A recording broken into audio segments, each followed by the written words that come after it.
Je vais dire, bien aimé, je vais parler maintenant que nous allons parler des portes. J'ai bien dit, bien aimé, que de quelles portes nous allons parler? Nous allons parler des portes d'entrée positives, ou négatives spirituelles. Alléluia. Je parlais encore, c'est-à-dire tout accès ou ce qui donne droit à Dieu ou à Satan d'enlever pour obéir. Quand Dieu entre dans ta vie, c'est pour changer ta vie. Quand Dieu entre dans ta vie, c'est pour transformer. Quand Dieu entre dans ta vie, c'est pour te bénir. Mais quand le diable entre dans ta vie, c'est pour t'apporter les malheurs. C'est pour ça que la Bible dit, les voleurs ne viennent que pour bien, détrompons-nous, même des personnes qui ont consulté, pratiqué l'occultisme, qui sont partis chercher la gloire de ce monde. Quand le diable te donne, bien aimé, derrière il y a des conditions qui vont te pousser pour les briser, les détruire, afin que Dieu puisse régner. Alléluia. Jésus, quand il te bénit, il ne te donne pas de conditions. La seule condition que Jésus nous donne, c'est de ne pas pécher. Alléluia. Mais le diable, il te donne avec des conditions. Tu vas là, je te donne là. Mais quand tu marches là, il y a des personnes qui sont riches, ça on a déjà vu surtout en Afrique, des personnes qui sont riches, il a beaucoup de choses, mais interdit de porter les chaussures. Interdit même de regarder en dessous de lui. Alléluia. Dans des conditions dans cette chambre-là, même sa femme, même on dit à la personne, tu vas dans cette chambre-là, même ta femme ne peut pas entrer. Alléluia. Mais la Bible dit c'est la bénédiction de l'Éternel qui enrichit. Elle est accompagnée d'aucun chagrin. La bénédiction de Dieu t'apporte la souffrance. Des fois, la journée, les gens voient déjà bien, mais la nuit, la personne est tourmentée. Alléluia. La nuit, la personne est tourmentée. C'est pour ça que je voulais dire que seul Jésus peut t'apporter la solution. C'est pour cela que j'ai dit que ce séminaire n'est pas organisé pour tout le monde. Mais ce séminaire est organisé uniquement pour toi.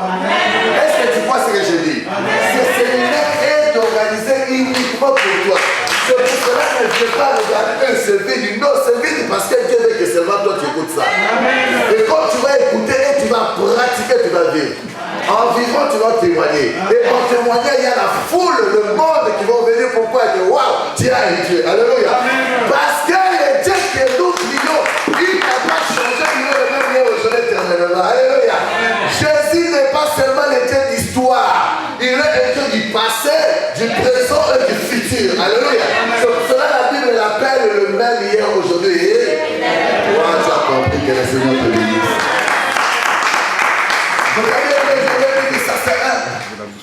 Le porte d'entrée, tout est ce jeudi.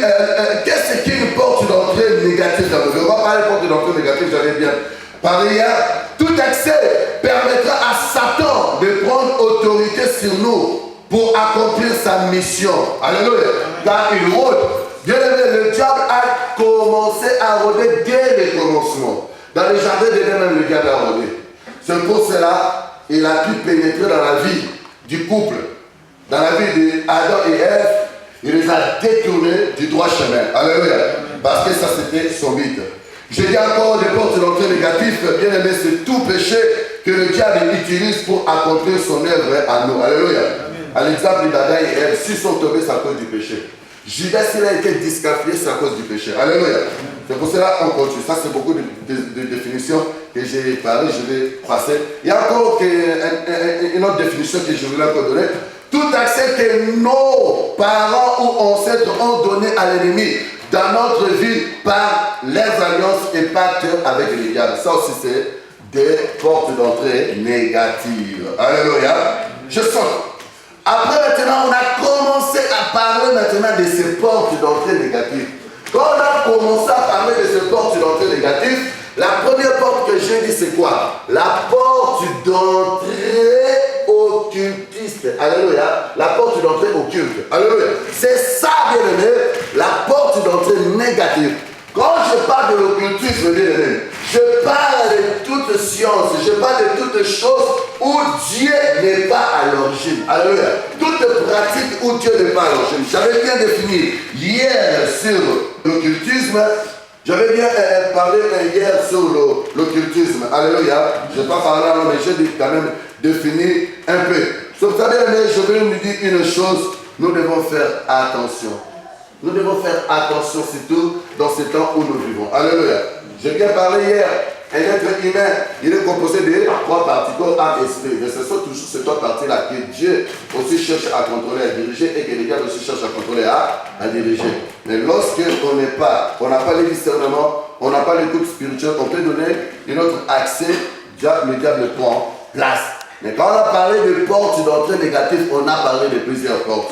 Je sors. C'est pour ça qu'on avait parlé qu'il y a le corps, âme, esprit. Ce sont les trois parties de l'homme que le diable cherche à pénétrer.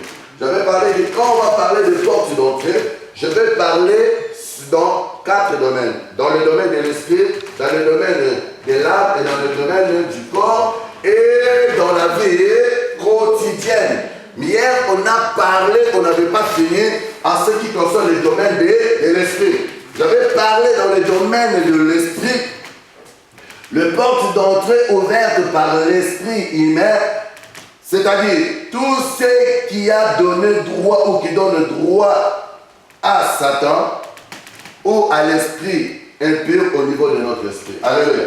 Donc tout ce qui donne droit à Satan d'agir, de contrôler, de manifester, d'exercer son œuvre à nous, au niveau de l'esprit, c'est ça les portes d'entrée. Alléluia. Parmi ces portes, on avait parlé des portes d'entrée occultes. Alléluia. Les portes d'entrée occultes, je vous donne seulement les passages bibliques que vous allez lire pour comprendre que l'occultisme, c'est de pratiques que Dieu a interdit depuis même il a fait sortir le peuple d'Israël de l'Égypte. Donc, Deutéronome 18, 9 à 14, vous allez le lire. Alléluia. On a parlé de portes d'entrée occultes. Quand on a parlé de portes d'entrée occultes, on a commencé à citer. Hier, j'avais cité l'astrologie. J'avais cité l'horoscope, j'avais cité la voyance. Alléluia. Il y a aussi des choses qu'on n'avait pas citées. La magie blanche ou la magie noire. Il y a même la magie rouge. Il y a plusieurs sortes de magie. Mais il y a aussi des sortes de choses que je n'avais pas parlé hier, mais je sais qu'avec l'esprit de Dieu, on arrive à comprendre. La franc-maçonnerie, c'est une porte d'entrée. Alléluia. La Croix-Rouge, c'est une porte d'entrée. Cabale et Juifs, c'est une porte d'entrée. Tout ça, on le groupe toujours dans ce qu'on voit en science occulte.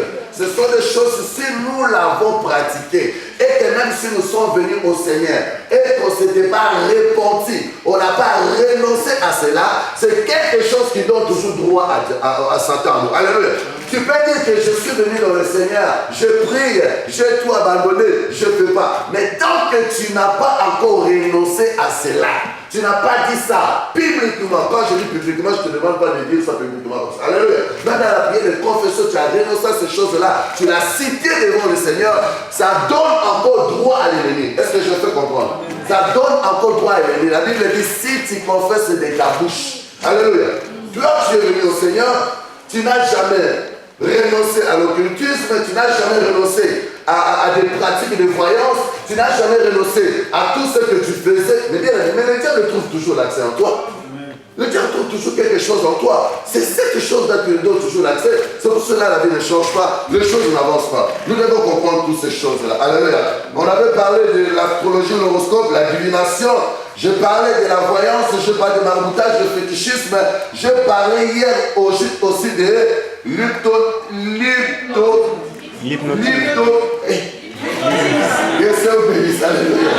Question bénisse. Vous m'avez compris. Alléluia. Et ça, je l'ai un peu développé quand je vais arriver à ce point-là. Alléluia. Tout ça, ce sont des portes d'entrée de l'ennemi. Bien aimé, l'idolâtrie aussi, c'est une porte d'entrée de l'ennemi. Mais l'idolâtrie a plusieurs formes. Alléluia. A plusieurs formes. La Bible nous interdit à ces pratiques-là. Combien de nous étions aussi de l'autre côté? Bien aimé, il y a des choses qu'il faut le dire, bien aimé. Nous avons adoré des créatures, nous avons adoré des images, nous avons adoré des hommes. Aujourd'hui, on a un langage bien aimé. C'est vrai, je ne suis pas français. Je ne suis pas français dans quel sens que je ne suis pas français, mais j'ai appris le français. Mais des fois, je vois que le français, il y a aussi des mots, d'autres mots qu'on utilise en français qui nous lient. Alléluia. Qui nous lient. Combien en français il y a une personne ici, si tu vois une personne pour la première fois, hein, tu vois une personne pour la première fois, tu dis qu'à la personne que je t'aime, ça peut choquer la personne. Mais pour ne pas choquer la personne, il faut bien lui dire, oh, je t'adore. Est-ce que je fais comprendre? Oh, je t'adore. Mais pourtant, le mot adorer, bien aimé, ça peut te lier. Il n'y a quelqu'un coupable. On ne peut pas dire que c'est le mot. Bien, mais faisons attention, la vie d'abord sont froides. Faisons attention à ce que nous disons. Je préfère te dire, oh bien, mais je t'apprécie. Ah, tu es bien, c'est ça. Mais il ne faut jamais approcher, je t'adore. On commence à adorer tout. Les chiens, on adore. Ma voiture, on adore. Les chaussures, on adore. Tout, on commence à adorer. On adore que Dieu. Est-ce que je me suis fait comprendre? Que le Seigneur nous bénisse. Même ton mari ne l'adore pas. Même ta femme ne l'adore pas. Même tes enfants ne l'adorent pas. Mais manifeste l'amour envers eux. Alléluia. Que le Seigneur nous bénisse. Parce que des fois, on se lit sans le savoir. Les mots français, est-ce que c'est moi? J'ai dit seulement si j'ai compris. Que le Seigneur nous bénisse. C'est ça que je veux dire, bien aimé. Le pacte ou alliance avec eux, le démon, c'est une porte aussi d'entrée. Combien ils ont signé des pactes même de sang? Combien ils sont liés à cause par des anciens copains, par des anciennes copines, par l'ancienne amitié. Alléluia. Amen. Parce que tu aimais quelqu'un. Ah, je t'aime à la folie. Tu vois, toi et moi là. Mais en tout cas, on ne se séparera pas. Bien, mais tu t'es lié par des paroles. Alléluia. Parce que tu étais jeune, en tout cas, toi, comment le jour on va se séparer, vraiment, en tout cas que je meurs. Mais parce que le Seigneur t'aime, le Seigneur ne veut pas que tu meurs, mais le Seigneur permet quand même que le mariage meure. Il y a des choses qu'on doit refuser. Des paroles même qu'on a fait, ces paroles-là peuvent nous lier. Alléluia. Ces paroles peuvent nous... Toi, vraiment, les jours, vraiment, je te quitterai. Je ne vais pas me marier. Même, vous n'êtes pas même mariés. Seulement fiancés. D'ailleurs, pas même fiancés. D'abord, copinage. Déjà, c'est le péché. Mais regarde, moi, vous êtes séparés aussi, tu ne te maries pas. Maintenant, commence à renoncer d'avoir toutes ces paroles. Comment on s'est liés nous-mêmes? Alléluia. Il y a eu même des personnes à cette époque-là qui se mariaient, ils prenaient des bonbons, ils se faisaient blesser. Ils prennent les bonbons, ils les laissent. Ils peuvent bien les liens. Donc il y a quelque chose qui est déjà, les liens qui sont tissés, ça bloque. Ça empêche les gens d'avancer. Alléluia. C'est à cause de beaucoup de choses aujourd'hui. Hier, j'avais parlé aussi de la médecine traditionnelle. La médecine traditionnelle, en français, on appelle la pharmacopée. La pharmacopée. J'avais dit que la médecine traditionnelle n'est pas un péché. N'est pas un péché. Aujourd'hui, les gens qui guérissent avec des arbres, ce n'est pas un péché. Quelqu'un peut aller peut-être, il sait que dans la forêt, à cet arbre-là, ça guérit, et ça, il le prend, il l'utilise. Deux fois, on a vu même au Congo, il y avait d'autres feuilles ici, les gens qui ont connu, on appelait des Congo Bololo. Donc ces feuilles-là, les gens le buvaient, quand tu le buvais, ça disparaissait la maladie. Alléluia. Mais tu as pris. Mais il n'y a pas de choses bizarres. Mais le mal en est que maintenant, quand il y a des pratiques et principes bizarres derrière ça, c'est là où ça devient maintenant louche. J'ai donné le passage hier pour montrer que ça même Dieu a ordonné la guérison. Et Ézéchias était malade. Quand il a besoin de Seigneur, lui a accordé 15 ans. Mais sa maladie venait de Dieu, mais par des branches. Par des feuilles. J'ai donné hier, on a dit ça. Alléluia.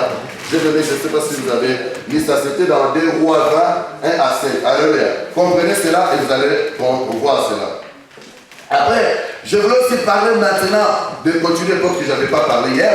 Bien, mais la porte d'entrée par le péché. Bien, le péché, dont la première porte d'abord d'entrée dans la vie de tout un être humain. Même au niveau de l'esprit, au niveau du corps, au niveau de l'âme, c'est le péché. Alléluia. C'est le péché. La Bible dit, tous ont péché et sont privés de la gloire de Dieu. Le péché, c'est une porte d'entrée. C'est pour ça la première des choses que le diable cherche toujours à ramener quelqu'un dans le rêve, à pousser la personne à ouvrir la porte, c'est par le péché. Étant enfants de Dieu, nous sommes appelés à mener une vie de sainteté et de sanctification. L'exemple de la femme adultère dans Jean 8, la Bible dit que cette femme, attrapée de fragments de livre, on l'a amenée devant Jésus. Les gens l'ont condamnée selon la loi de Moïse. Quand elle pratiquait l'adultère, on pouvait le lapider. Mais cette femme, le rêve que ces gens-là avaient fait, ils ont amené la femme devant Jésus. Mais quand Jésus a dit seulement parmi vous que celui qui n'a jamais péché, jette une affaire. La Bible dit, ils se sont accusés par les conseils du plus petit au plus grand. Ils sont partis. Jésus aussi s'est levé, il a demandé à la femme, où sont ceux qui t'accusaient? La famille ne sont pas là. Ils t'ont fait du mal. Non, Jésus a dit aussi, moi aussi je ne fais pas du mal. Mais ce que je te demande, va et ne péche plus. Bien-aimé, arrêtons de pécher. J'avais dit hier, le péché, c'est comme du pétrole pour les diables. Alléluia. Une maison bien-aimée qui est en feu. Donc pour éteindre le feu, il faut utiliser l'eau ou du sable. Mais quand tu vas encore jeter du pétrole, tu jeter du gasoil ou de l'essence, donc tu pousses encore le feu et c'est continue à s'allumer. C'est comme toi, quand tu continues à pécher, c'est du pétrole que tu mets dans ta vie. C'est pour cela que ta vie n'avance pas. Nous devons bien aimer éviter une vie de péché et chercher de marcher dans la sainteté. La Bible dit dans Isaïe 59, 1 à 2, non? La main de l'Éternel pas trop pour souvenir son nom, ce sont que le Seigneur te bénisse parce que tu connais ce verset plus que tout le monde. Et puis bien aimé, j'avais dit maintenant la porte d'entrée au niveau de l'esprit, la porte d'entrée est héréditaire. Ici, un ancêtre ou un membre de la famille ayant pratiqué le péché ou l'occultisme expose ses descendants à l'influence démoniaque. Bien aimé, la plupart des familles où on a vu que des parents ou des ancêtres ont pratiqué l'occultisme, ces familles-là finissent toujours mal. Alléluia. Ces familles-là finissent toujours mal. Parce que quand ces gens-là pratiquent la bien-aimée, souvent ils vendent la vie de leurs enfants, ils vendent les destinées de leur famille. C'est pour cela aujourd'hui, il y a des personnes qui sont nées dans des familles vendues. Il y a des personnes qui sont nées dans des familles où il y a eu des gens qui ont fait des pactes avec le diable et vous êtes liés. C'est pour cela qu'il y a des choses, des fois, il faut rentrer dans l'origine et demander au Seigneur. Laissez-moi te montrer. Vous savez que la vie de la famille de Gédéon n'avançait pas. Pourquoi? Parce que son père, c'était un grand occulte. Alléluia. C'est quelqu'un même qui avait élevé des autels pour ce Dieu. Mais dans cette famille, comme Dieu fait grâce à qui il veut, c'était Gédéon qui avait trouvé grâce. Écoutez, même pendant qu'il pratiquait l'occultisme, Dieu appelle Gédéon vaillant héros. Mais Gédéon dit, oh, moi vaillant héros, je suis né je suis né d'abord dans un pays pauvre. Non seulement dans un pays pauvre, dans la région encore pauvre. Non seulement dans la région pauvre, encore dans une famille pauvre. Mais son père pratiquait l'occultisme. Mais quand Dieu a voulu bénir Gédéon, il lui a dit quoi? Que Gédéon détruise d'abord l'autel de... C'est pour cela, bien aimé, quand tu es au courant que tes ancêtres ou tes parents ont pratiqué l'occultisme, il faut d'abord commencer à s'identifier au péché de tes ancêtres, commencer à demander pardon, à briser des liens, à renoncer à cela pour que toi tu sois libre. Est-ce que je me fais comprendre? Amen. Que le Seigneur te bénisse. C'est pour cela aujourd'hui, beaucoup de non, ça c'était lui. On a dit hier que les parents ont mangé le raisin, mais ce sont les dents des enfants qui sont à gasser. Donc il y a des choses qu'il faut briser. La porte d'entrée est héréditaire. Donc tu as hérité des choses par rapport aux pratiques des ancêtres. Là, je passe. J'avais dit encore ici, oui, je me rends encore ici, bien aimé, c'est le démon-là qui agissent en toi. Il agissent par quel moyen? Il agissent souvent par plusieurs liens. Il agissent par les liens des sangs. Alors, parce que tu es né de cette famille, le lien des sangs que tu as avec cette personne, c'est un accès. Moi, je dirais c'est un boulevard qui permet à la malédiction, aux esprits aussi de t'atteindre. Alléluia. Et puis bien aimé, non seulement par les sangs, les démons peuvent agir aussi par les noms. Alléluia. Mais bien aimé, tu as hérité le nom d'un ancêtre qui pratiquait vraiment. Mais bien aimé, tu peux être hérité aussi à cause de ce nom-là. C'est pour ça, bien aimé, il y a des choses où je dis que les noms aussi c'est une porte d'entrée. Il y a des choses où si le Seigneur te révèle même concernant ton nom, s'il s'agit même de changer le nom, il faut changer. S'il s'agit même de refuser, ne m'appelez pas seulement, ne m'appelez pas. J'ai dit que j'ai connu quelqu'un, on a grandi, la personne s'appelait Mou Kengeshai, qui veut dire en français, faites-lui souffrir.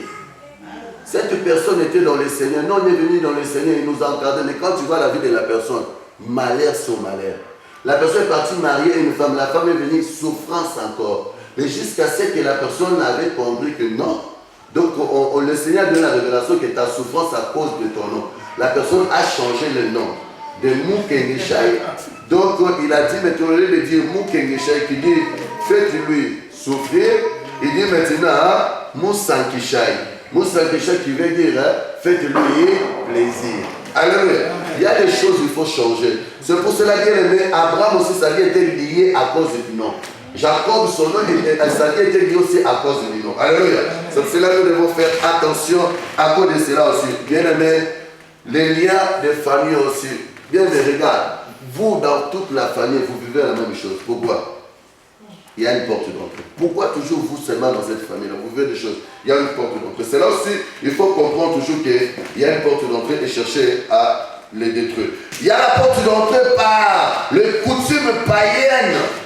Les coutumes païennes sont une porte d'entrée. Combien de personnes sont aujourd'hui dans le Seigneur, mais quand il y a quelqu'un qui est mort dans la famille, oh nous dans notre famille, on fait ça quand quelqu'un est mort. Oh nous dans notre famille, on fait ça quand il y a naissance. Oh nous dans notre famille, on fait ça quand il y a mariage. On fait ça. Bien, laisse-moi te dire, tu n'es plus de ta famille, tu es de la famille céleste. Comme tu es de la famille céleste, tu dois vivre selon la famille céleste. La Bible dit, si Christ est en toi, toutes choses deviennent nouvelles. Comment tu dois vivre toujours selon la coutume, selon la tradition? Mais ce sont ces choses qui t'empêchent. Ça montre encore que ton identité n'a pas encore changé. Jésus n'est pas en toi. Alléluia. La Bible dit que nous sommes pèlerins. Oh bien, cette famille-là, c'était seulement la famille par laquelle le Seigneur a choisi seulement pour que tu viennes ici sur la terre. Alléluia. C'est comme Marie qui a choisi Marie pour que Jésus vienne. Alléluia. Mais Jésus même a dit à Marie, vous savez que Marie, quand seulement Jésus est sorti, Marie n'était plus la mère de Jésus. Marie était devenue disciple de Jésus. C'est pour cela que Marie aussi a suivi Jésus. Marie aussi a servi Jésus. Marie aussi a reconnu Jésus dans sa vie comme son Seigneur et Sauveur. Alléluia. Donc elle a trouvé ce temps. L'ange quand elle est arrivée, l'ange a dit quoi? Tu as trouvé grâce parmi toutes les femmes. Tu as trouvé grâce parmi toutes les femmes. Mais si ce mari-là n'avait pas marché conformément à la parole de Dieu, laisse-moi te dire, Marie va se retrouver en enfer. Mais si je lis l'histoire de cette femme, c'était une femme modèle même avant même que Jésus naisse par elle. Alléluia. Elle est restée intacte jusqu'à sa vie. Je peux témoigner bibliquement selon la parole. Marie est née dans les seins d'Abraham. Elle attend aussi l'arrivée du Fils de l'homme. Alléluia. Mais étant, nous ne sommes pas là pour prier, adorer Marie. Marie et toi, nous sommes pareils. Est-ce que je vais faire comprendre? Que le Seigneur te bénisse. Donc ça, je dis bien, mais arrête ces coutumes-là, des choses-là, oh, scarification. Des scarifications-là que tu as fait là, les démons sont rentrés aussi par là. La personne qui t'a fait des scarifications, tu connais son état d'âme. Quand il te faisait, tu savais ce qu'il disait. Tout ça, bien aimé, le sang qui a coulé là seulement, bien aimé, c'est une porte d'entrée que beaucoup de personnes ont. Il y a d'autres personnes qui ont la fierté. Et moi, j'ai des scarifications, des choses. Ce sont des portes d'entrée, des choses qui se faisaient selon la coutume. Il y a des choses qu'il faut briser, il faut détruire. Alléluia. Comment que le Seigneur te bénisse parce que je vois comment tu comprends les choses. Que le Seigneur te bénisse. Amen. Je voulais le dire aussi, bien aimé, je parle aussi de religion ou secte. Bien aimé, je voulais parler, ça je parlerai vraiment en long, en large quand le Seigneur le permettra. Il y a des fausses religions et des sectes. On va là où Jésus n'est pas reconnu comme Seigneur et Sauveur, même si on cite le nom de Jésus, c'est une secte. Et je fais comprendre. Là où on adore une autre personne à la place de Jésus, c'est une secte. Là où on utilise des histoires pour te donner la vie, les salis, c'est une secte. Là où on nie l'œuvre accomplie à la croix par Jésus, c'est une secte. Alléluia. Là où on ne reconnaît même pas l'œuvre de Jésus à la croix, c'est une secte. Là où on ne reconnaît pas Jésus comme Dieu, c'est une secte. Ce sont seulement des signes où tu peux comprendre que ça c'est une secte. Alléluia. Dans ce que j'ai dit, tu as quand même la sagesse, l'intelligence, comprends. Alléluia. C'est pour cela, bien aimé, nous devons faire attention. Nous devons faire attention. Bien aimé. Même dans l'église évangélique, là où tu vas, un homme de Dieu, il donne des enseignements qui ne sont pas conformes à la parole de Dieu, c'est une secte. Là où on voit aujourd'hui, je vois, il y a maintenant des sectes que le Seigneur m'aide. Que le Seigneur m'aide avec son temps, qu'on fasse même un séminaire sur des doctrines. Bien, mais ça va nous ouvrir les yeux pour voir combien aujourd'hui il y a des sectes, même surtout des pasteurs qui sont derrière des internets là. Bien, mais aujourd'hui beaucoup s'élèvent. Je voulais lui dire une chose. La plupart des anciens magiciens, la plupart des anciens marabouts, c'est eux maintenant qui sont devenus des serviteurs. C'est pourquoi je voulais te dire une chose. Ce n'est pas parce que moi je cite Jésus. Excusez-moi. que cela doit te donner l'assurance pour dire que waouh, il est serviteur de Dieu. Est-ce que je fais comme moi? Là, je parle de moi. Ce n'est pas parce que je cite Jésus. Ce n'est pas parce que je te parle du nom de Jésus que tu dois directement venir avec un aveugle. Non. Mais j'ai toujours donné conseil au peuple de Dieu. Nous devons nous laisser conduire par le Saint-Esprit. C'est le Saint-Esprit puisse nous révéler les personnes. C'est le Saint-Esprit puisse nous révéler là où il y a la vérité. Je peux te mentir, bien aimé, mais je ne mentirai pas le Seigneur. Quand tu évoques le Seigneur te révélera. Alléluia. Aujourd'hui, il y a des faux serviteurs. Aujourd'hui, il y a des faux pasteurs, il y a des faux prophètes, il y a des faux docteurs, il y a des faux serviteurs qui se sont levés. Nous devons faire attention lors il y a des pratiques. Alléluia. Je bénis beaucoup le Seigneur. Tout à l'heure, quand on est arrivé, on était là, ma femme m'appelle, elle me montre une image où on trouve un homme de Dieu. J'ai encore donné un homme de Dieu, ça c'est de la valeur que je vous donne. Soit disant un homme, cet homme-là en train de prier pour la personne, c'était parlé en anglais, c'est une femme qui était devant. Bouge ma soeur. Que Dieu te bénisse. Donc maintenant, bien, mais vous savez, il faisait quoi? Pendant qu'il priait, il prend maintenant la sœur comme ça, en plein culte. Il commence maintenant à embrasser la sœur. Ça, ça veut dire le Saint-Esprit, c'est l'inspiration. C'est l'inspiration, ça. Bien, mais des comédies, surtout les images que je vis aujourd'hui sur Internet, il y a un homme de Dieu, pas un homme de Dieu, soi-disant un homme de Dieu, bien, mais il est là. Pendant qu'il va prier pour les gens, il va rester comme ça. Il dit, vous allez voir comment Dieu va faire.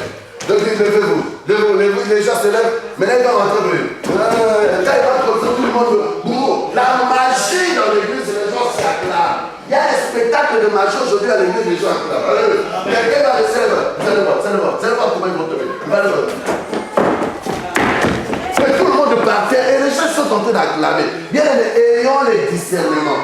Nous vivons les temps de la fin, le diable, le bien-aimé, commence à agir même dans les liens. La Bible dit, lorsque vous verrez l'abomination arriver dans les lieux très saints, que ceux qui lisent fassent attention. Mais ce que nous voyons dans nos églises, ce n'est pas des spectacles d'aujourd'hui. Mais les gens clament, il a l'onction. Quelle onction? Quelle onction? Des spectacles. Même Jésus, je n'ai pas vu Jésus faire des spectacles. Alléluia. Ayons le discernement, le peuple. Et les gens acclament. Et on voit encore les gens acclamer. Quand il y a des choses qui comme ça, voilà, les gens acclament. Vous acclamez les démons. Vous acclamez les diables. Faisons attention, ayons le discernement. Le miracle jusqu'aujourd'hui, ça se fait. Mais quand on a le discernement, on comprendra quel est le vrai miracle et le faux. Que le Seigneur te bénisse. Je voulais dire maintenant, bien aimé, oui. L'autre porte d'entrée, les drogues, les yogas, les accès d'alcool, et puis l'hypnotisme, là je vais prononcer. Amen, que ce soit béni. Alléluia. Bien aimé, tout ça, ce sont des portes d'entrée. Je vais te faire comprendre. J'ai bien dit dans ce monde, il y a que deux esprits. L'esprit de Dieu et l'esprit du diable. Quand quelqu'un a pris l'alcool, il s'est enivré. Il est sous l'alcool. L'esprit qui le pousse à faire des bêtises, c'est l'esprit de Dieu ou l'esprit du diable? Quand même donne la réponse. C'est pour ça que je dis que fais attention avec l'alcool. Alléluia. Je vais encore dire une chose. Quand quelqu'un a pris de la drogue, il est sous l'emprise de la drogue. Toutes les bêtises et les choses qu'il fait, c'est l'esprit de Dieu ou l'esprit du diable qui le pousse. C'est pour cela que je voulais dire que derrière l'alcool, le diable entre.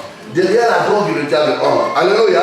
Derrière le yoga, le diable entre. Parce que le yoga, la première chose, on demande la concentration, on fait le vide de l'esprit. Quand tu fais le vide de l'esprit, mais quel est l'esprit qui vient remplacer? C'est l'esprit du diable. C'est pour cela, bien aimé, faisons attention. L'hypnotisme, alléluia. J'ai cherché quand même à comprendre cela. Alléluia. Je voulais nous dire une chose, bien aimé. Quelqu'un qui se fait hypnotiser se trouve dans un état modifié de conscience. Alléluia. Conscience distribuée, cette personne serait dans un état mental modifié ou imaginatif. Donc toutes les choses qu'il voit ou qu'il fait, c'est inspiré, poussé par un autre esprit. Et toi tu vas me dire que ces pratiques-là, c'est des pratiques au Seigneur? Non. Faisons attention. Alléluia. Que le Seigneur te bénisse parce que tu comprends. Ah, je bénis beaucoup le Seigneur parce que je vois comment tu comprends. Moi, que le Seigneur soit béni. C'est ça que je voulais nous dire, maintenant, bien aimé, on va parler maintenant de porte d'entrée au niveau de l'âme. Alléluia. Le porte d'entrée au niveau de l'âme. Je vais lire vite fait un passage. Proverbe 83. La Bible dit ceci, je lis vite. Garde ton cœur plus que toute autre chose. Alléluia. Car de lui viendra les sources de la vie. Bien aimé, quand tu vas mourir, le corps va retourner dans la poussière parce que le corps est poussière. Ton esprit va retourner à Dieu parce que l'esprit qu'on a, c'est le souffle de vie. Le souffle de vie que Dieu nous a donné, ça c'est ce qu'on appelle l'esprit. Maintenant, l'âme, bien aimée, seule l'âme a une destinée. Alléluia. Ou l'enfer ou le paradis. C'est pour cela la Bible nous demande de veiller, de garder notre âme plus que toute autre chose. Alléluia. C'est pour cela, bien aimé, il y a des personnes à qui le diable a pris contrôle, a pris accès au niveau des âmes par rapport à des choses que nous faisons. À cause de ces choses, premièrement, quand on prêche pour préparer l'église, le peuple de Dieu pour le royaume. Alléluia. Amen. Ça, c'est la première mission que le Seigneur nous a donnée. C'est pour cela notre âme doit être bien préparée. Bien, au niveau de l'âme, le porte d'entrée sont des deux types. Il y a aussi le porte d'entrée par la corruption de l'âme et le porte d'entrée, toujours comme je parle, par héréditaire. Alléluia. Deux types. Mais je voulais me dire, bien aimé, l'âme de la personne, c'est le centre de sa personnalité. C'est le centre de sa personnalité parce que la personnalité comprend quoi? Les caractères, la volonté, les sentiments, les émotions, les désirs et les envies. Alléluia. Bien aimé, le diable aussi, quand il prend accès au niveau de l'âme, ce sont la personnalité de la personne que le diable contrôle, que le diable possède et que le diable commence à manipuler pour que tu puisses pas vivre la gloire de Dieu. Alléluia. C'est pour cela, bien aimé, je voulais maintenant pour nous faire comprendre que nous devons faire attention. Alléluia.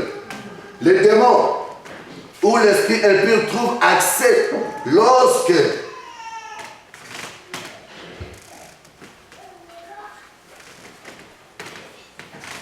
ils trouvent accès au niveau de notre âme lorsqu'ils trouvent dans notre personnalité des choses que lui il a et que ces choses sont à nous. Alléluia. C'est pour ça hier je dis que Jésus a dit, le prince de ce monde vient, mais je n'ai... Mais quand le diable vient aussi au niveau de ton âme, mais il trouve déjà que les choses qui sont, son caractère en toi, ses sentiments en toi, ses émotions en toi, ça lui donne toujours accès. Alléluia. Ça lui donne accès. Maintenant, pour aller vite, l'air ça court. Si je peux prier comme Josué, arrêtez d'abord ces temps-là, ça va être bien. Alléluia.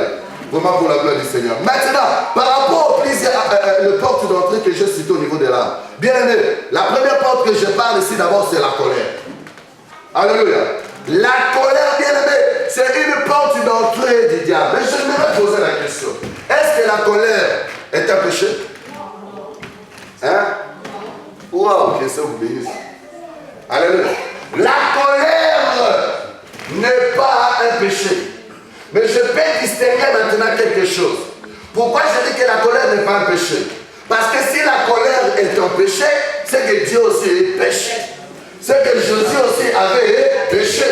Mais parce que la Bible dit que Dieu il est là à la colère riche en bonté. La colère ne pêche pas. Maintenant, la colère que je dis que la colère ne pêche pas, c'est quelle colère? Bien aimé, la colère aussi, c'est un sentiment de défense dans la vie d'une personne. Il y a une autre personne, par sa colère, il cherche à défendre sa position. Alléluia. Il cherche à défendre. C'est ça que quelqu'un peut agir par la colère. Maintenant, la colère maintenant que je parle ici, qui pousse maintenant l'ennemi, qui donne accès à l'ennemi de rentrer, c'est une colère qui nous pousse à poser maintenant des choses qui après on commence à regretter. C'est ça cette colère-là. Parce que Jésus dit quoi? Que ne laisse pas la nuit se coucher sur ta colère pour ne pas donner l'accès à l'ennemi. Bien, mais tu peux te mettre en colère. Mais si cette colère-là te pousse commence à casser des choses, quand il se met en colère, il fait des choses, après il regrette. Ça, c'est une colère qui donne accès à l'ennemi. Et si tu ne te réponds pas et que tu ne brises pas de l'air, à cause de cette colère-là, tu peux te retrouver en enfer. Je vais regarder dans la Bible. Il y a 3 personnes que j'ai pu discerner qui ont manifesté la colère, mais l'autre, la colère, lui a empêché d'aller au ciel, d'hériter les promesses que Dieu lui avait données. Alléluia. Je parlerai. Jésus dans le temple, Jésus ne s'est pas fâché. Jésus était fâché. Quand il est rentré dans le temple. Mais cette colère-là, on l'appelle la sainte colère. Ne dis pas ta colère, c'est la sainte colère. Ta colère que toi tu as bien aimé, c'est un sentiment de défense. Alléluia. Amen. Mais la colère que Jésus avait, c'est ce que moi j'appelle la sainte colère. À cause de l'œuvre, à cause du travail, il a manifesté quelque chose pour mettre fin. Alléluia. Amen. Et cette colère aussi, Pierre aussi a manifesté cette colère. Quand Pierre a réprimandé, Paul a manifesté cette colère, quand il a réprimandé Pierre était là avec les païens en train de manger, de faire des choses. Quand il a vu seulement des chrétiens, il a scrivé. Il a fait semblant comme il n'était pas là. Puis Paul, il a repris.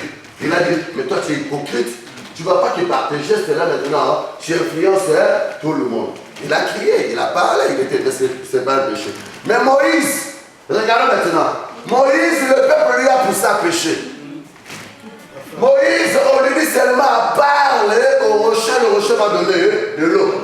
Mais lui maintenant, tellement il était énervé, Moïse maintenant il a d'abord directement commencé à crier. Est-ce que Dieu lui avait dit de crier? Non. Au lieu seulement de s'arrêter à crier, on lui a dit de parler. Moïse il est parti et frappé.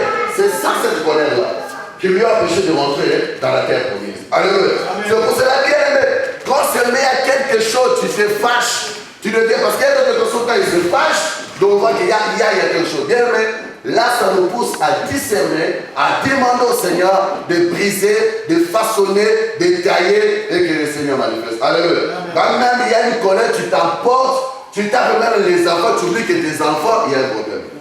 Il y a la colère, tu vas taper ta femme, tu oublies que c'est ta femme, il y a un problème. Alléluia. Il y a la colère, tu vas te manifester avec ton mari comme si tu... Il y a un problème. Alléluia. Il y a la colère, tu vas te manifester même devant tes frères et sœurs à l'église. Et puis tu fais des choses toi-même maintenant quand tu te temporises. Bien, mais tu sais quelqu'un qui a cette colère, quand il se temporise, il commence à avoir même la honte. Pourquoi je me suis manifesté comme ça? Alléluia. De cette colère-là, c'est là où on doit demander la délivrance. C'est là où on doit demander que le Seigneur nous façonne, nous brise. Alléluia. Bien aimé, tu peux rater le ciel à cause de la colère.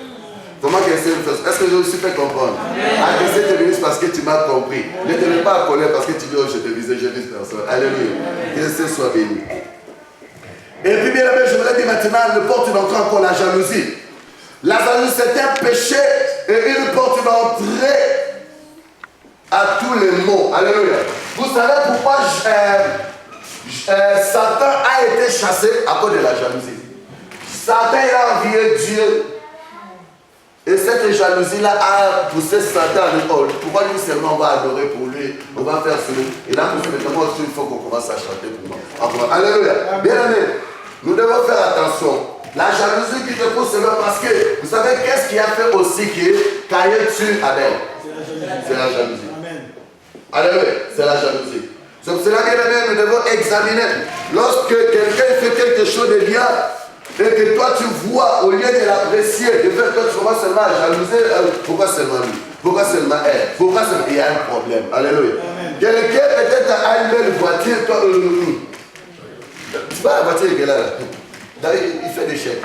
Qui t'a dit qu'il fait des chèques? C'est son problème. Tu vois l'argent qu'il a là? Les parents.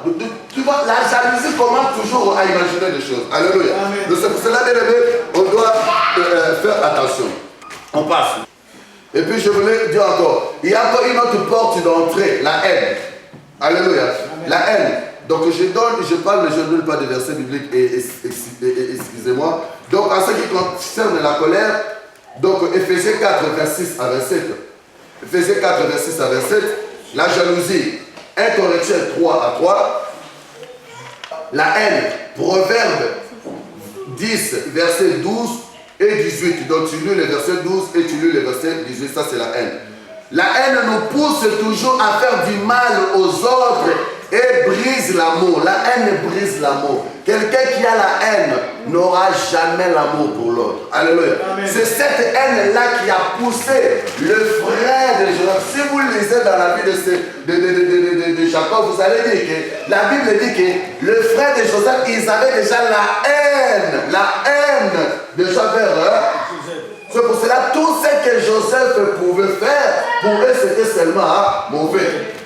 C'était toujours seulement mauvais. Vous savez, si on parle de ces choses, c'est pour que ça nous donne, ça nous pousse à chercher sa délivrance. En ce qui concerne ça, je vais quand même lire Genèse 37, 4. Genèse 37, 4, je lis vite. La Bible dit ceci. Ses frères virent que leur père l'aimait plus que tous et ils le prirent en haine. Alléluia. Ils ne pouvaient lui parler avec amitié. Donc non seulement la haine, ils étaient aussi jaloux de lui. Alléluia. Et puis je voulais parler encore. La rancune aussi, c'est une porte d'entrée. Proverbe 19, verset 18. Proverbe 19, verset 18. Alléluia. Quelqu'un qui a la rancune est une personne qui a toujours un esprit de vengeance. Alléluia. Quelqu'un qui a la haine, c'est quelqu'un toujours, la rancune, pardon, c'est quelqu'un qui a toujours un esprit de vengeance. Quand quelqu'un fait quelque chose, parce qu'il m'a fait, moi aussi je vais venger. Alléluia. La rancune, parce que tu gardes les choses, tu as toujours les choses, ces choses-là te poussera toujours à ranger. C'est pour ça que je voulais dire, beaucoup de familles, de couples, d'amitié et d'églises sont détruites aujourd'hui à cause de la jalousie, de la haine et de la rancune. Et puis une porte d'entrée encore, les doutes. Waouh! Les doutes, une grande porte d'entrée de l'ennemi dans nos vies. Alléluia. Qu'est-ce dit Jacques? Je vais lire Jacques 1, verset 5 à 8. Je vais lire. Si quelqu'un d'entre vous manque de sagesse, qu'il la demande à Dieu, qui donne à tous simplement et sans reproche, et elle lui sera donnée. Mais qu'il la demande avec foi, sans douter, car celui qui doute est semblable au flot de la mer, agité par le vent et poussé du côté et de l'autre. Qu'un tel homme ne s'imagine pas qu'il recevra quelque chose du Seigneur. C'est un homme irrésolu, inconstant dans toutes ses... Est-ce que c'est moi qui l'ai dit? Les doutes bien-aimés, c'est une porte d'entrée. Combien de personnes ils ont reçu même des prophéties, des révélations? Ils ont prié. Pendant même que tu priais, tu sentais où Dieu agit. Mais dès que seulement tu quittes la prière, et le diable commence à te parler, est-ce que tu crois vraiment que Dieu agit? Est-ce que tu crois vraiment qu'on a prié pour toi? Est-ce que tu crois vraiment que Dieu est guéri? Le diable vient jouer avec toi, tu commences à douter. La Bible dit la foi est une ferme assurance des choses qu'on ne voit pas. Quand tu as la foi, bien aimé, le doute ne prendra pas place. Alléluia. Le doute empêche la foi d'agir. C'est pour cela que Jean dit, mets ta foi en action. Alors nous devons mettre la foi en action. Bien aimé, le doute c'est une porte d'entrée de l'ennemi. C'est pour cela à partir d'aujourd'hui, je vais te dire de bannir les doutes. Parce que quand Dieu t'a promis quelque chose, il va l'accomplir. Il me pousse à croire en Dieu. C'est des choses que Dieu avait déjà parlé, que je puisse réaliser. Quand je vois cela, je dis waouh, s'il m'avait déjà dit ça et je l'ai vu, est-ce qu'il ne peut pas faire encore ce qu'il me dit encore? Alléluia. Dieu va faire. Je voulais vous dire une chose. Le nombre des églises qu'il y a à Lille, les âmes qui sont encore à l'extérieur sont plus nombreux que le nombre des âmes qui sont à l'église. Aujourd'hui, nous les pasteurs, on se bat toujours les âmes. Alléluia. On se bat toujours les âmes. Quand une âme a quitté, est-ce mon âme? Bien, mais il n'y a aucune âme d'un pasteur. Comme vous êtes là, vous n'êtes pas mes âmes. Vous êtes les âmes de Jésus. Amen. Vous êtes les âmes de Jésus. Même Jésus et Jean-Baptiste ne se sont pas disputés les âmes. C'est pour cela quand même, les âmes, ils ont quitté Jean-Baptiste. Ils sont partis. Quelqu'un dit, mais mec, quelqu'un dit à Jean-Baptiste, il dit, mais tu vois tout ce qui était à toi, il faut encore chez lui là-bas. Jésus a dit, il faut que je diminue, que lui croisse. Bien aimé, ils ne se sont pas disputés des âmes. Je voulais vous dire seulement, ma prière, les âmes qui ne connaissent pas encore le Seigneur, qui sont encore à l'extérieur, c'est ça nous devons les garder, les avoir. Et je ne mâche pas les mots. Et les âmes qui ont été dégoûtés dans les églises. Je parle que le Seigneur me pousse, me fasse lever. Je ne marche pas pour le monde. Et les âmes qui sont dans de fausses églises, là où les serviteurs, j'appelle des serviteurs mercenaires, parce qu'il y a des serviteurs, deux types de serviteurs. Serviteurs esclaves et serviteurs mercenaires. Un serviteur esclave, c'est celui qui travaille pour l'intérêt de son maître. Son maître, c'est Jésus. Un serviteur mercenaire, c'est celui qui travaille pour son propre intérêt. Ce sont ces serviteurs-là qui disputent des âmes. Bien aimé, moi-même, si tu quittes l'église, je suis ton pasteur, je viendrai te voir tout. Mais, bien aimé, je ne vais pas te connaître pour dire que non, bien aimé. Mais si le Saint-Esprit est avec toi, il va t'interpeller. Mais si on va aujourd'hui le pasteur qui commence à quitter l'église, le pasteur ne te parle pas. C'est un pasteur, un serviteur, mais pourquoi il te fâche pour toi? Si même tu as trouvé une autre église et que tu te sens bien, pourquoi il va te fâcher? Le mal à quel, si c'est fâche parce que tu es parti peut-être dans l'occultisme, là on fiche pas Jésus, ça c'est autre chose. Alléluia. C'est ça, nous devons avoir le discernement, comprendre des choses. C'est pour ça le temps où nous vivons. Bien, mais bannir les doutes, parce que le Seigneur m'a dit qu'il veut faire des bonnes choses. Mais j'aimerais bien que le peuple de Dieu puisse bannir les doutes. Alléluia. Ne regarde pas le niveau de ton problème. Ne regarde pas les difficultés que tu as. Ne regarde pas les portes qui ont toujours été fermées. Mais ce que je te dis seulement, la foi est une clé qui te permet d'ouvrir toutes les portes qui ont été fermées. Alléluia. Et la foi que les autres avaient, et tu verras la gloire de Dieu. Et la foi que les autres avaient, et les gens témoigneront. Et la foi que les autres avaient, et tu verras comment les choses vont changer. Alléluia.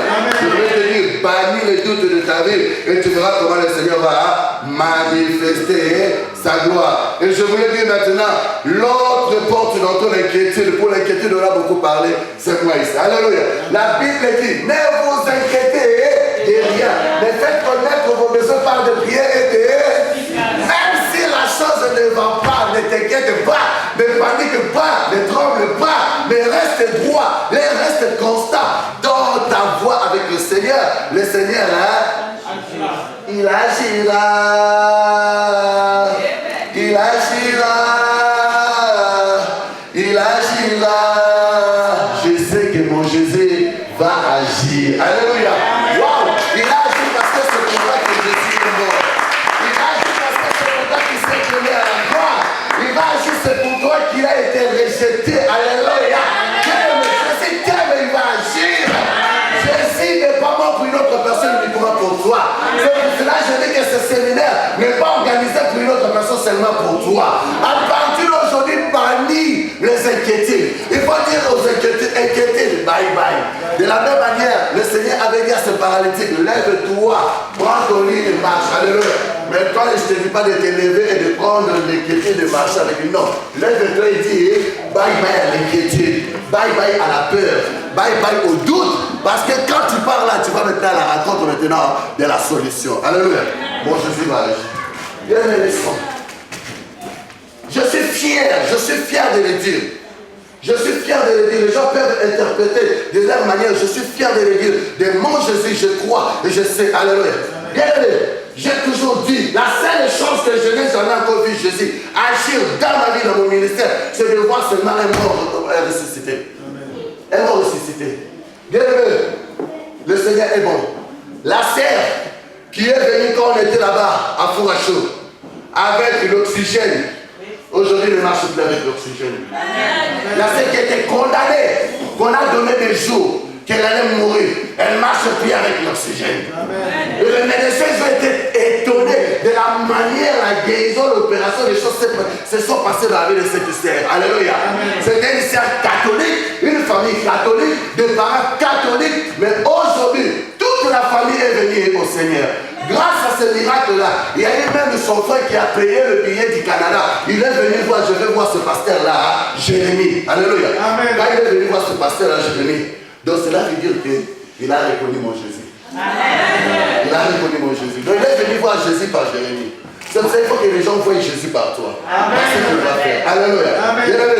Je dis bien, le sida, wow. Dans mon ministère, par rapport aux personnes que j'ai déjà prié pour 5 personnes qui avaient le sida. Mais j'ai vu Jésus guérir 3 personnes. Les 2 autres qui n'ont pas été guéris. Pourquoi? Parce qu'ils n'ont pas suivi des directives et des choses que le Seigneur leur avait dit. C'est pour ça que j'ai dit que bien aimé, il n'y a aucune maladie qui peut rester incurable devant mon Jésus. Mon Jésus là, c'est celui qu'on appelle Jésus-Christ réel.